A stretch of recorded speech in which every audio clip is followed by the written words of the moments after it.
लाभले आम्हास भाग्य पोसतो गुजराती असं म्हणण्याची वेळ मुंबईतल्या मराठी माणसावरती आली आहे का असा प्रश्न उपस्थित होतोय। कारण आतापर्यंत गुजरातीसह परप्रांतीयांकडनं मराठी माणसाचा मराठी भाषेचा अपमान नेहमीच होत आलाय।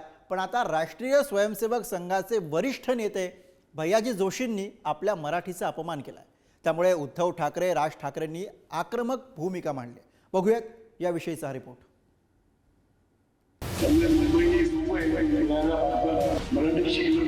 मुख्यमंत्र्यांनी जाहीर करायचं भैयाजी काय करतात। भैयाजी जोशी चिल्लर माणूस आहे। केम जो सारूच आहे ना, मराठी नाही बोलायचं तर। राष्ट्रीय स्वयंसेवक संघाचे वरिष्ठ नेते भैयाजी जोशींच्या विधानाने नवा वाद रंगलाय। घाटकोपरची भाषा गुजराती असून मुंबईतील प्रत्येकाला मराठी भाषा बोलता आलीच पाहिजे असं नाही, असं त्यांनी विधान केलंय।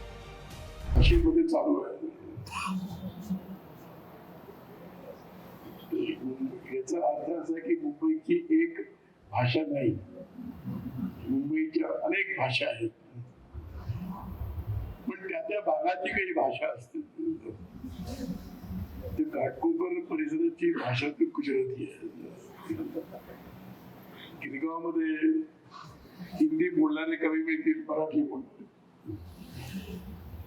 त्यामुळे मुंबई ही सोपं आहे की येणाऱ्या माणसाला मराठी शिकलं पाहिजे असं नाही। केम जो सारूच आहे ना, मराठी नाही बोलायचं तर। केम छो, ढोकळा, फाफडा, जलबी। आता आपल्याला मराठी नाही, बटाटा वडा, वडापाव वगैरे नाही बोलायचं। आता मुंबईत राहायचं असेल तर गुजराती बोलायचं। आपल्या पोरांना गुजराती शाळेत घाला, कारण का गुजराती आता घाटकोपरची भाषा झाली, ती कालांतराने मुलुंडची भाषा होईल, कालांतराने दहिसरची भाषा होईल, कालांतराने अंधेरीची भाषा होईल, आणि फक्त दादर मराठीची। म्हणजे आम्ही फक्त दादरपुरते मर्यादित राहणार हो।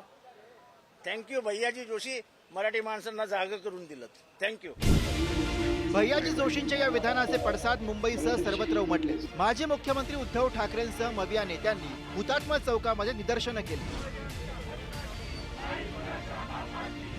उद्धव ठाकरे यांनी भैयाजी जोशी यांचा उल्लेख अनाजी पंत असा करत कोरटकर प्रमाणेच जोशी चिल्लर असल्याचं मुख्यमंत्र्यांनी जाहीर करावं असं आव्हान दिलं।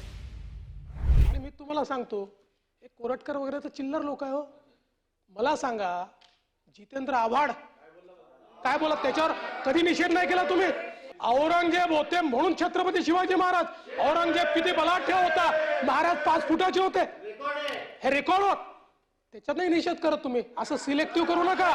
पंडित जवाहरलाल नेहरूंनी छत्रपती शिवाजी महाराजांच्या बद्दल जे डिस्कवरी ऑफ इंडिया मध्ये लिहिलं, त्याचा निषेध करणार आहात का? आहे हिम्मत? आहे का हिम्मत? काल ज्याप्रमाणे मला वाटतं विधान परिषदेत मुख्यमंत्री बोलले की कोरटकर काय करताय, कोरटकर हा चिल्लर माणूस आहे, तसं मुख्यमंत्र्यांनी जाहीर करायचं भैयाजी काय करतायत, भैयाजी जोशी हा चिल्लर माणूस आहे। मग एक तर त्यांनी तो चिल्लर म्हणून जाहीर करावा, नाहीतर या चिल्लरचा काय बंदा रुपया असतो त्याच्यावरती राजद्रोहाचा गुन्हा दाखल झाला पाहिजे। इकडे मराठी भाषा आली नाही तरी चालेल असं बोलण्याचं धाडस करणाऱ्यावरती एकावरती कायद्याचा जर का बडगा उगारला तर यापुढे असं कोणाची बोलण्याची हिंमत होणार नाही।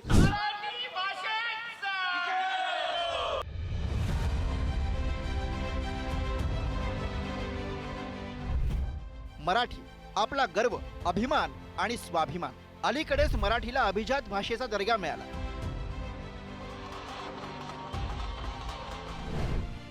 पण गेल्या काही महिन्यांमध्ये आपल्याच घरात हाल सोसते मराठी असं म्हणण्याची वेळ आली आहे। महाराष्ट्रामध्ये आणि त्यातही राजधानी मुंबईमध्ये मराठी माणसावरील अन्याय अत्याचाराच्या घटना वाढत चालल्या। या सर्वावरती भैयाजी जोशींनी कळस चढवलाय। 29 सप्टेंबर 2023, ठिकाण मुलुंड। तृप्ती देवरुखकर आणि त्यांच्या पतीला मराठी असल्यानं घर नाकारलं, शिवाय धक्काबुक्की झाली। 6 मे 2024, ठिकाण घाटकोपर पश्चिम। मराठी असल्यानं ठाकरेंच्या शिवसेनेच्या पदाधिकाऱ्यांना सोसायटीत प्रचारासाठी प्रवेश नाकारण्यात आला। 25 जुलै 2024, ठिकाण ऑनलाईन जाहिरात। आर्या गोल्ड नामक कंपनीच्या नोकरीसाठीच्या ऑनलाईन जाहिरातीत मराठी माणूस चालणार नाही अशी अट घालण्यात आली। 20 डिसेंबर 2024, ठिकाण कल्याण। अमराठी व्यक्तीनं गावगुंडाच्या मदतीनं शेजारी राहणाऱ्या मराठी कुटुंबाला मारहाण केली। 2 जानेवारी 2025 ठिकाण मुंब्रा.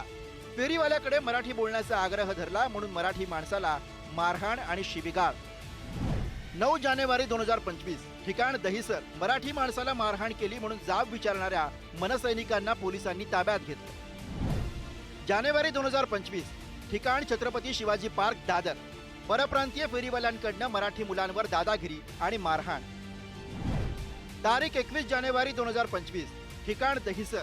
मराठीत बोलणार नाही, जे करायचं ते कर अशी अमराठी बाउन्सरकडनं दमदाटी. एकंदर आता तुम्हाला कळलं असेल, कालचं त्यांचं जे वक्तव्य होतं की घाटकोपरची भाषा ही गुजराती आहे.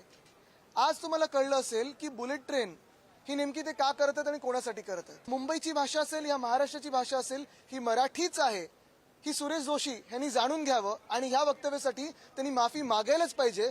अन्यथा जसं अबू आझमीवर आम्ही कारवाई मागत आहोत, जशी कोरटकरवर मागत आहोत, सोलापूरकरवर मागत आहोत, तशी सुरेश जोशी यांच्यावर देखील म्हणजे भैयाजी जोशीवर देखील कारवाई ही झालीच पाहिजे. पहिलं आपल्या स्वतःच्या मतदारसंघामध्ये केमचो वरली लावण्या अगोदर मग तो विचार केला नव्हता का? महाविकास आघाडीच्या काळात उबाटा सेनेचे कित्येक पत्रक हे उर्दू भाषेमध्ये बाहेर यायचे आणि आम्ही काय मराठीचे कैवारी आहोत. पहिला ते स्वतःहून सुरू करा. लग्नामध्ये नाचण्यासाठी मग तिथे गुजराती समाज आवडतो आणि मग अन्य वेळी मग तुम्हाला भैयाजी जोशीजींच्या स्टेटमेंटवर आक्षेप काय नेमकं?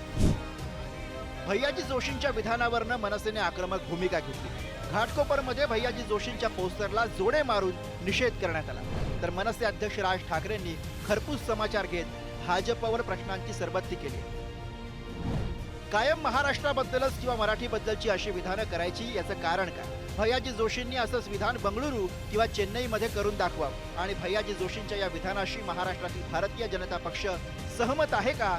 उद्या समजा संघाच्या सोडात इतर कुठल्याही जबाबदार व्यक्तीनं असं विधान जर इतर राज्यामध्ये केलं असतं तर त्या राज्यातील सर्व पक्षांनी निषेध नोंदवला असता. भारतीय जनता पक्ष महाराष्ट्राच्या अस्मितेला प्राधान्य देऊन निषेध नोंदवणार आहे का? हे राजकारण करताना आपण स्वतः मराठी आहोत याचं भान पण जोशींनी सोडावं. या असल्या काड्या घालून नवा संघर्ष आपण उदयाला आणत आहात हे जरूर ध्यानात ठेवावं. बाकी सविस्तर 30 तारखेला गुढीपाडव्याला बोलू. मराठी माणूस हे वाक्य विसरणार नाही हे जोशी बुवांनी लक्षात ठेवावं. दरम्यान विरोधकांनी लक्ष केल्यानंतर भैयाजी जोशींची भाषा बदलली. माझ्या विधानामुळे गैरसमज झाल्याचं स्पष्टीकरण त्यांनी दिलं. तर मुख्यमंत्री देवेंद्र फडणवीसांनी विधानसभेत यावर भाष्य केलं. सरकारची भूमिका पक्की आहे. मुंबईची, महाराष्ट्राची, महाराष्ट्र शासनाची भाषा मराठीच आहे. महाराष्ट्रात राहणाऱ्या प्रत्येकाने मराठी शिकलं पाहिजे, प्रत्येकाला मराठी बोलता आलं पाहिजे. माझ्या वक्तव्याच्या संदर्भात भैयाजींचे काही दुमत असेल असं मला वाटत नाही. मी केलेल्या एका विधानामुळे गैरसमज झाला आहे असं मला वाटतं. महाराष्ट्राची भाषा मराठी आहे आणि मुंबई हे महाराष्ट्राचाच भाग आहे. त्यामुळे मुंबईची भाषा मराठी याच्याबद्दल कुठेही दुमत असण्याचं काही कारण नाही. हिणवणं, तुच्छ लेखणं, दुसरेपणानं वागवणं हे मराठी माणूस रोज मुंबईच्या कुठल्या ना कुठल्या कोपऱ्यात अनुभवत असतो. महाराष्ट्राला मुंबई ही रक्त सांडून लढून मिळवावी लागली हा इतिहास. पण आता याच मुंबईमध्ये मराठी माणसावर उपरे अन्याय करू पाहतायत. पण मतांसाठी आपले राज्यकर्ते याकडे सोयीस्कर दुर्लक्ष करतात, हे दुर्दैव आहे. ब्युरो रिपोर्ट, पुढारी न्यूज, मुंबई.